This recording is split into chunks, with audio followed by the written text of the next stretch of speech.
Thank you for joining us today as students voice the need to maintain Pell Grant eligibility. My name is Geoff Dittberner, President of the Minnesota State College Student Association, representing the students at our state's two-year public, community, and technical colleges. Since the recent economic downturn, many Minnesotans have lost their jobs, but they have not given up. They have sought out additional education and retraining to rejoin the workforce.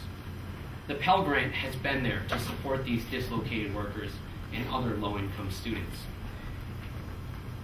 It has been there to help make college affordable for hundreds of thousands of Minnesotans and help them participate fully in our modern workforce. Over 4,000 Minnesota students express their support today to maintain the Pell Grant eligibility.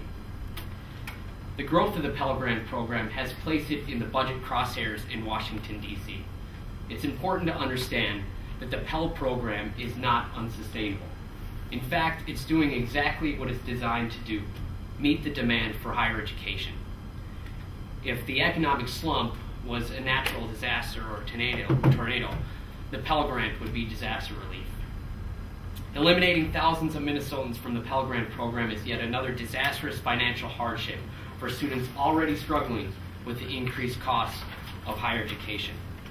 We need to do better than to give students a choice between not attending school or assuming even greater debt. To restore our economic health, Minnesota businesses need a labor pool of unmatched skill and expertise. This requires a college education for all of its citizens. A recent study from Georgetown University showed that the Minnesota economy will need 70% of its workforce to hold a post-secondary degree by 2018. Currently, fewer than 45% of Minnesotans hold a post-secondary degree.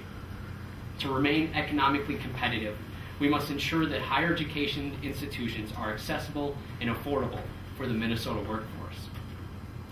Since the Pell Grant is designed to benefit low-income students, cutting Pell will have an amplified effect on those least able to afford college. Over 181,000 Minnesotans depend on Pell to help get them an education. If we cut Pell, we risk more people deciding to forego higher education for financial reasons. The Pell Grant makes higher education a reality for students in every corner of Minnesota. In her petition, Carla Jenkins, a business student at Mesabi Range Community and Technical College, wrote that as a single mother, the Pell Grant helped her return to school after first starting in 1994. Members of Congress, Carla needs your support.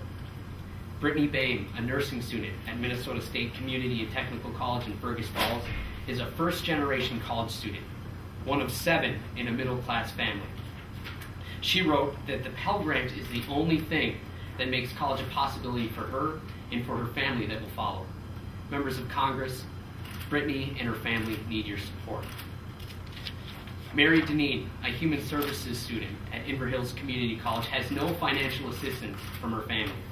She's working a minimum wage job. It says the Pell Grant is the only thing that will help lift her out of poverty so she won't have to live in Section 8 housing or go to the food shelf. Members of Congress, there are far too many like Carla, Brittany, and Mary who need your support and who are counting on your support. When people choose to not pursue or complete higher education because it is too expensive, we all lose. The individual loses opportunity to seek higher paying employment. The employers lose opportunity to benefit from a high quality workforce. And Minnesota loses the opportunity to grow the robust economy that it needs. If we continue to cut the support from our higher education system, we will undermine the basis for our own economic recovery. Today, over 4,000 Minnesota students urge Congress to maintain the Pell Grant eligibility.